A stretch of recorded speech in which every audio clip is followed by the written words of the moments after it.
গরুর মাংসটা অনেকে অনেকভাবে রান্না করে থাকেন, কিন্তু এই রান্নার স্বাদটা একটু আলাদা। সহজ উপকরণ, ঘরোয়া মশলা আর আধা ভাঙা মশলায় তৈরি এই গরুর মাংসের রান্না। তো দেরি না করে চলুন দেখে নেই কী কী মশলা লাগছে। চুলাতে একটা পাতিল বসিয়ে তাতে পরিমাণ মতো তেল দিয়েছি। তেলটা গরম হয়েছে, গরম মশলাগুলো দিয়েছি।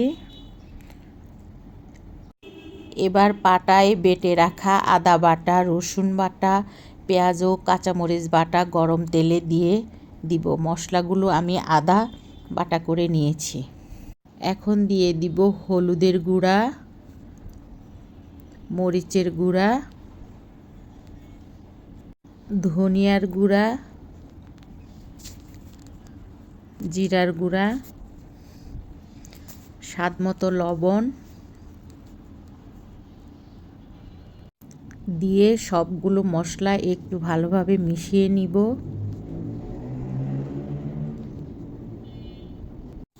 এবার কিছুটা পানি দিয়ে মশলাটা ভালোভাবে একটু কষিয়ে নিব।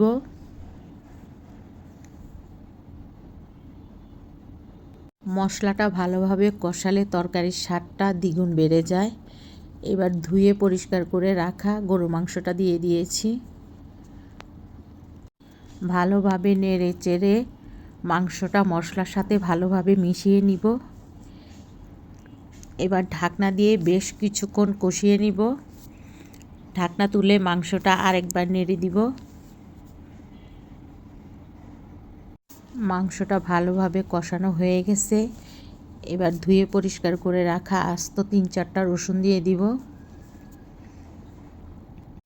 রসুনের সাথে মাংসটা আরেকটু নেড়ে চেড়ে মশলার সাথে মিশিয়ে নিব। এবার ফুটানো গরম পানি মাংসের মধ্যে দিয়ে দিয়েছি। এবার ঢাকনা দিয়ে 30 থেকে 35 মিনিট রান্না করে নিব। ঢাকনা তুলে মাংসটা দেখব কেমন হয়েছে। এই ফাঁকে আমি কয়েকবার ঢাকনা তুলে মাংসটা নাড়া দিয়ে দিয়েছিলাম। আমার মাংসটা প্রায় হয়ে গেছে। মাংসের কালারটা দেখেন কেমন হয়েছে। গ্রেভিটাও মোটামুটি ঘন হয়ে আসছে। মাংসটা এবার চুলা থেকে নামিয়ে নিব।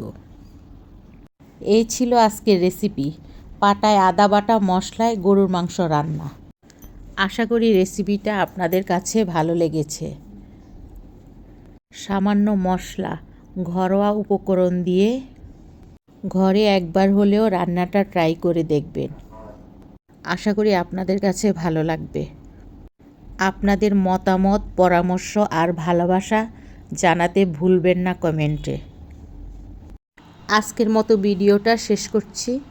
সবাই ভালো থাকবেন, সুস্থ থাকবেন, আমাদের জন্য দোয়া করবেন।